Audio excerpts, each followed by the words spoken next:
Guerre du M23, panique dans plusieurs villages de Walikale après des bombardements aveugles du M23. Que serait la vie sans votre radio? N'y pensez pas, on n'a pas l'intention de s'en aller. Vous êtes des milliers à nous écouter. Merci à chacune et chacun d'entre vous. Écoutez la voix qui vous parle de l'autre côté des ondes. C'est la radio que vous aimez. Une vive panique s'est emparée de la population de Malmö, sur la route Kalampinga, ce lundi 16 décembre 2024. Selon des témoignages recueillis sur place, le mouvement rebelle M23 a largué des bombes à l'aveuglette, redoutant une éventuelle offensive des résistants Wazalando, VDP. Les premières détonations ont été entendues en début d'après-midi, plongeant les habitants dans une situation de terreur. D'après nos sources locales, ces bombardements ont été déclenchés suite à des rumeurs persistantes selon lesquelles les Wazalando planifieraient une attaque contre les positions du M23 dans cette zone. Les projectiles auraient été dirigés vers Imbe, dans le territoire de Massissi, exacerbant la tension. La même scène de violence a été rapportée ce lundi à Buleza, dans le groupement Ikobo, en territoire de Walikale. Ici également, le M23 a largué des bombes au cœur de la cité, répétant les frappes observées la veille. Ces attaques mettent gravement en péril la sécurité et la quiétude des populations civiles dans ces localités du Nord Kivu. La situation reste préoccupante, alors que les habitants de ces zones vivent dans la crainte d'une escalade des hostilités. La RDC avait maintenant accepté le principe d'un dialogue avec le M23 dans le cadre du processus de Nairobi. Et puis plus tard, on a reçu le projet d'accord qui devait être signé par les chefs d'État, qui aussi contient le mot accord, dialogue entre ces deux parties. Et donc, le seul sujet à l'ordre du jour, le seul point à l'ordre du jour du sommet était la signature de cet accord. Et puis, on a été invité en tant que ministre pour préparer ce document, et on a été surpris.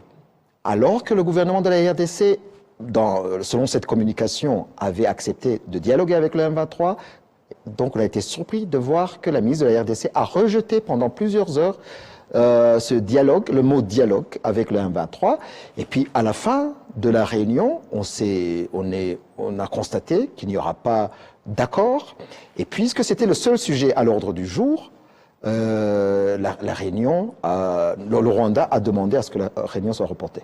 On sait qu'il y a toujours de la cacophonie, des revirements de la part de la RDC, mais le processus de Luanda, il faut savoir que le processus de Luanda, c'est un processus donc entre États, entre le gouvernement de la RDC et le Rwanda, à cause de la détérioration de nos relations.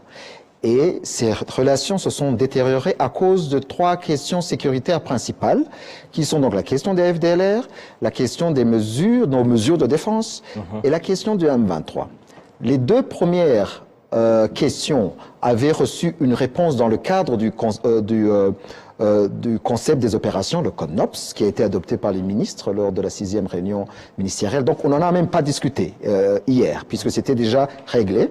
La seule question qui restait, et c'est cette question du M23, et donc le Rwanda, bien sûr, souhaitait qu'il y ait un dialogue pour régler cette question une fois pour toutes, puisque le M23 que l'on a aujourd'hui, c'est la deuxième version du M23, puisqu'on avait déjà un autre conflit en 2012-2013 qui n'a pas été réglé.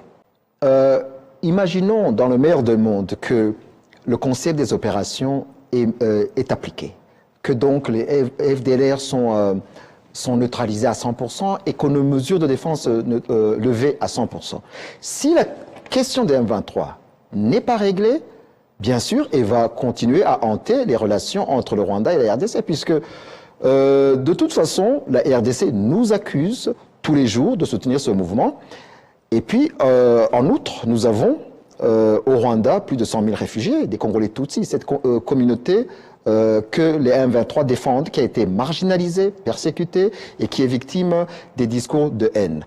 Mais il y a une autre question qui nous préoccupe de plus en plus, qui est les discours de haine ou les discours belliqueux de renversement du gouvernement du Rwanda de la part du président de la RDC lui-même, qui a récemment, le 17 novembre, déclaré que s'il était Si le peuple on lui accordait l'opportunité de réviser la constitution congolaise, il changerait de régime au Rwanda. C'est pour ça d'ailleurs qu'on a nos mesures de défense à notre frontière, puisque ce n'est pas l'envie qui a manqué au président congolais de renverser le régime, c'est la capacité de le faire.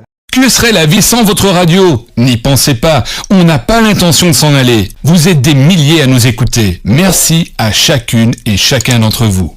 Écoutez la voix qui vous parle de l'autre côté des ondes.